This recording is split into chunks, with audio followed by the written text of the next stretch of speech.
नमस्कार मित्र हो. आज आपण BA द्वितीय वर्षातील तृतीय सत्रामध्ये असणाऱ्या आपल्या भूगोल विषयाचा जी काही माहिती ही आपण या तासाच्या अनुषंगाने बघणार आहोत. मित्र हो, अगोदरच्या तासामध्ये आपण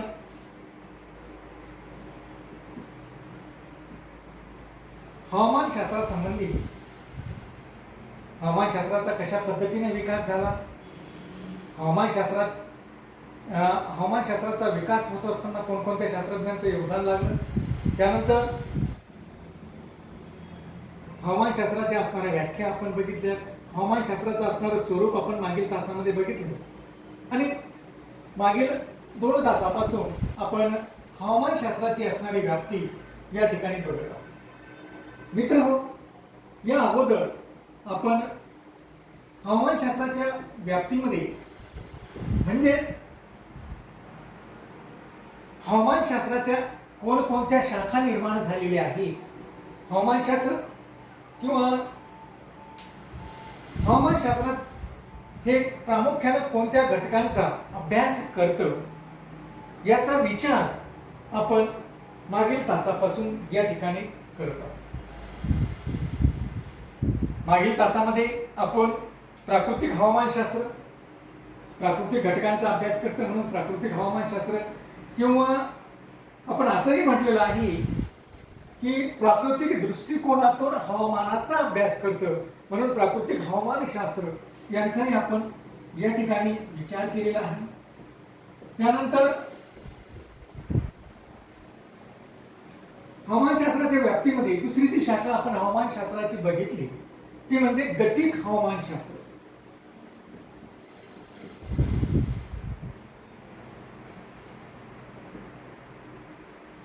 ज्यामध्ये प्रामुख्याने हवामानशास्त्रामधील असणाऱ्या यांत्रिक प्रक्रियेचा विचार या ठिकाणी आपण केला. यांत्रिक प्रक्रियेचा विचार करत असताना आपण ज्या काही उष्णता आणि वातावरणातील यांत्रिक प्रक्रिया यांच्या अनुषंगाने ज्या काही घडामोडी घडतात आणि त्याचा परिणाम मानवी जीवनावर कशा पद्धतीने होतो हा अभ्यास विषय हा या यांत्रिक हवामानशास्त्राचा आहे. आणि मित्र, त्या पद्धतीने आपण यांत्रिक हवामानशास्त्राचा देखील विचार केलेला आहे. त्यानंतर तिसरा जो काही भाग आहे आपला तो आहे अवलोकित किंवा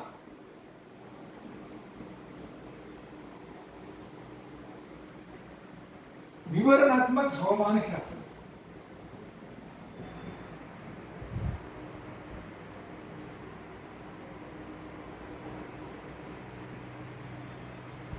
अवलोकित किंवा विवरणात्मक हवामानशास्त्र हे देखील आपण मागील तासामध्ये बघितलं की या ठिकाणी बघितलं की हवामानशास्त्राची ही अशी शाखा आहे की ज्यामध्ये मुख्यतः स्थानिक, प्रादेशिक किंवा एका गोलार्धाच्या अनुषंगाने हवामानाचे अध्ययन केले जाते. आणि हे अध्ययन करत असताना देखील अभिसरणाचा विचार या ठिकाणी होतो, अभिसरण प्रवाहाचा विचार या ठिकाणी होतो. आणि आपण बघितलं की मग त्याचं उदाहरण आपण मागील तासामध्ये बघितलं होतं की दक्षिण गोलार्धामध्ये पेरूच्या बाजूला जो काही अल निनो नावाचा उष्ण पाण्याचा प्रवाह त्या ठिकाणी वाहतो, ज्यावेळेस हा प्रवाह सक्रिय असतो त्यावेळेस पेरूमध्ये मोठ्या प्रमाणात पाऊस पडतो, पेरूतील नद्यांना पूर येतो. तर इंडोनेशिया किंवा मलेशिया सारख्या जो काही भाग आहे, मलेशियामध्ये अवर्षणाची स्थिती निर्माण होते किंवा इंडोनेशियामध्ये त्या ठिकाणी वृक्षांना किंवा वनवा अशा प्रकारचा त्या जंगलांमध्ये लागतो. या सगळ्या बाबींचा विचार आपण मागील तासामध्ये केलेला आहे की अशा पद्धतीने बदल हा जो काही बदल आहे हा अभिसरण प्रवाहाच्या माध्यमातून होतो. अभिसरणाचा विचार हा प्रामुख्याने या अवलोकित किंवा विवरणात्मक हवामानशास्त्रामध्ये केला जातो. आज हवामानशास्त्राच्या व्याप्तीमध्ये आपण प्रादेशिक हवामान शास्त्र या शाखेचा विचार करणार आहोत. प्रादेशिक हवामानशास्त्र.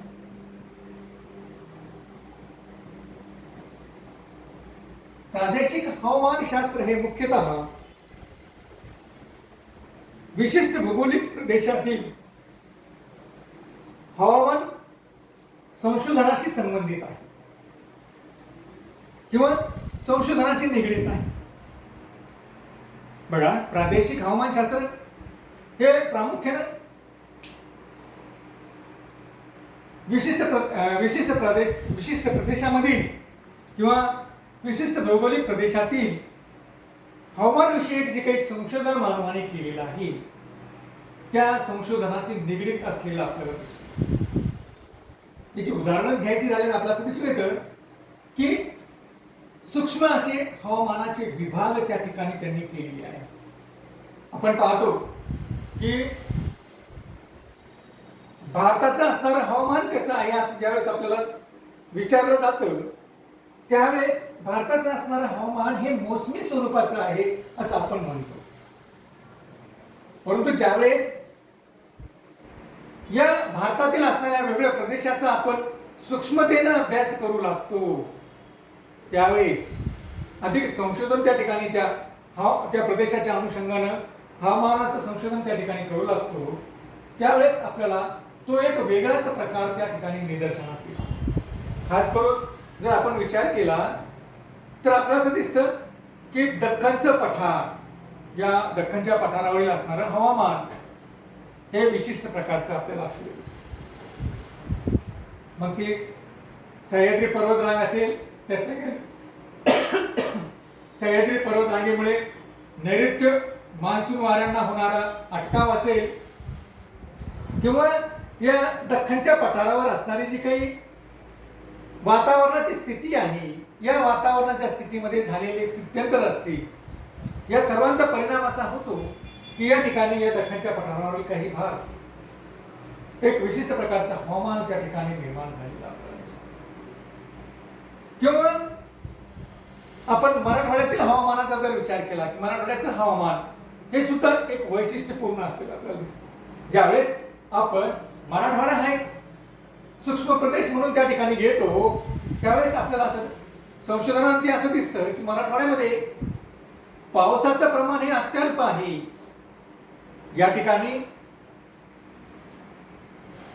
पावसाळ्या ऋतूमध्ये ढग आकाशामध्ये दिसतात परंतु पर्जन्य त्या ठिकाणी पडत नाही. अशी परिस्थिती या ठिकाणी आपल्या या संशोधनातून दिसते की त्या ठिकाणी आपल्याला प्रचंड छायेचा प्रदेश निर्माण झालेला आपल्याला दिसतो.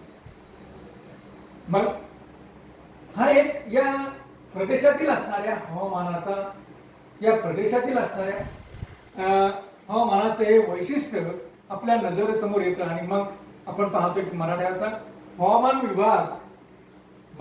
विभाग हा वेगळ्याच हवामानाचा असलेला आपल्याला दिसतो. ज्यावेळेस आपण या हवामान विषयक घटकांचा संशोधनाच्या माध्यमातून अभ्यास करतो त्यावेळेस आपल्याला तशा पद्धतीनं चित्र या ठिकाणी दिसून येतं.